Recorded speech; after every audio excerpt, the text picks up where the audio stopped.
Hey everybody, this is my 1992 Subaru Sambar Super Deluxe Kai van. I'm going to give you a little tour on it. This was imported into the United States in 2018, brought all the way to Colorado by me.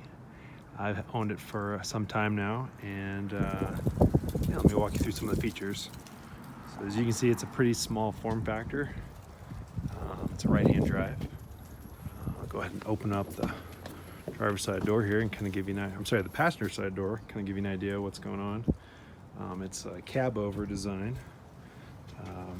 We've got a standard 5-speed transmission. Battery's actually located underneath the seat here. Real utilitarian. Manual locks, manual windows. The glass is all in really good shape.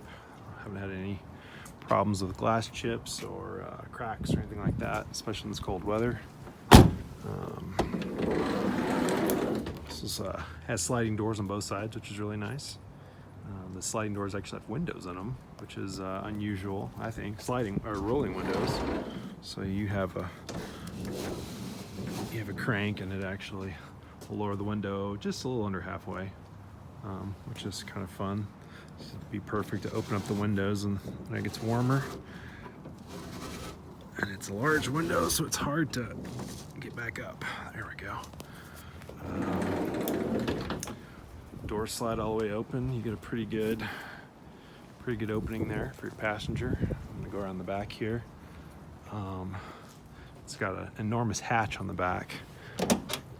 This is primarily a cargo van in Japan, and so you can see where there's an enormous amount of room, and actually you could almost say the ceiling is a little vaulted. It's really kind of a bubble top almost.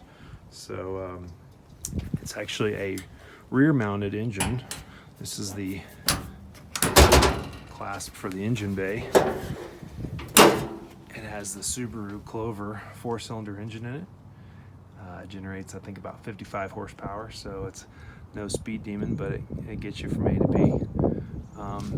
For being 23 years old, it's actually in excellent condition. There's not any rust, or I'd say there's a tiny amount of surface rust, but this is the muffler. But for being over 20 years old, I'd say it's in remarkably good shape. So just button that right back up. This is the radiator fluid here. And on the left-hand side is actually where you can put the windshield wiper fluid, which is kind of a funny way to store that.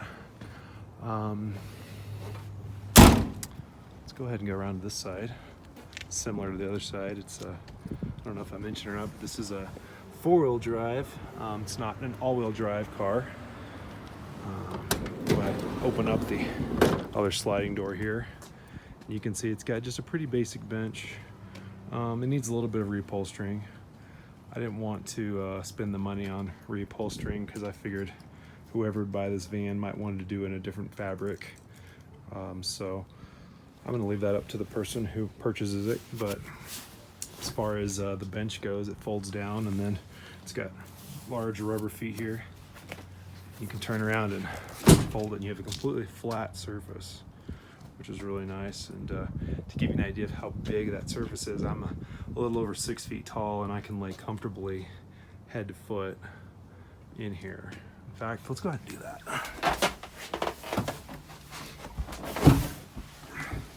So I've got my feet pressed against the back. I've got my head right between the driver's seat here. And so, about 6 foot of space.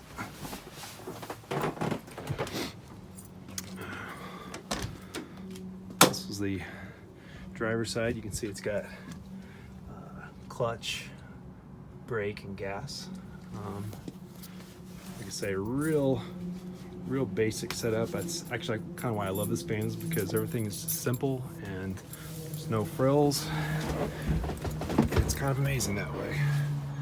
Go ahead and turn it on. It's a carbureted engine, but and we're probably at over 6,000 feet in elevation here in Colorado, but it'll fire right up. So I say that, fire right up. There it goes.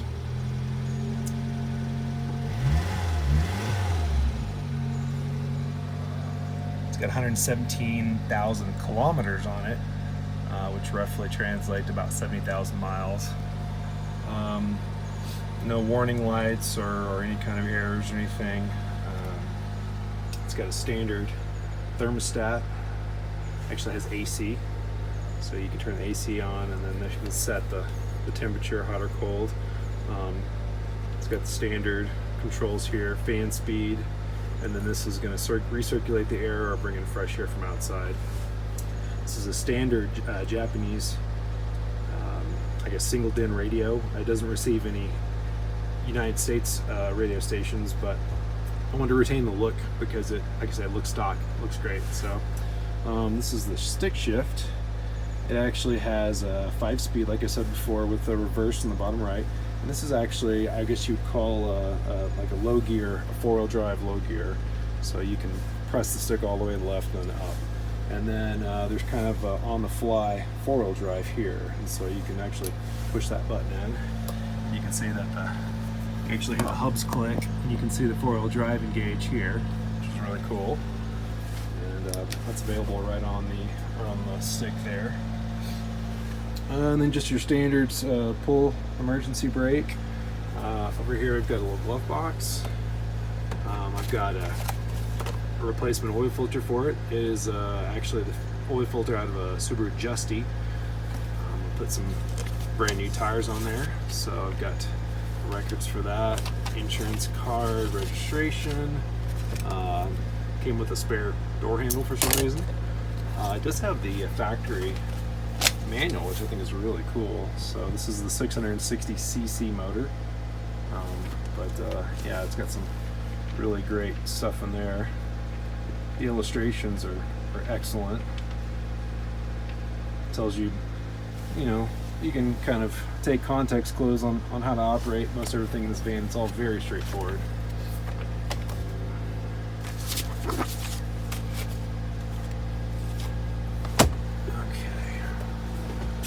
We've got our wiper stock here on the left. This changes the speed of the front wipers and the rear wipers. It actually has a spray as well on the end here, and then on the right here is actually the headlight controls and the blinker stalk. So that's probably the hardest part about driving a right-hand drive vehicle, is getting used to having the blinkers on the right side. Here you can see we have an electric lock and unlock for the back gate, which is really handy, especially if you need to load and unload things without actually turning the car off. And other little just nice touches, we have a little coin tray here. You have a rear defrost, and that's pretty much it. So little tiny pouches for, I guess, a map or maybe a pair of sunglasses. But yeah, that's the vehicle. It's a great little car to get around town, grocery getter. I've driven it to work a few times, and yeah, solid little car. Very little maintenance. It's basically just change the oil and put gas in it, and away you go. So, anyways, thanks for watching, everybody. Hope you enjoyed the tour.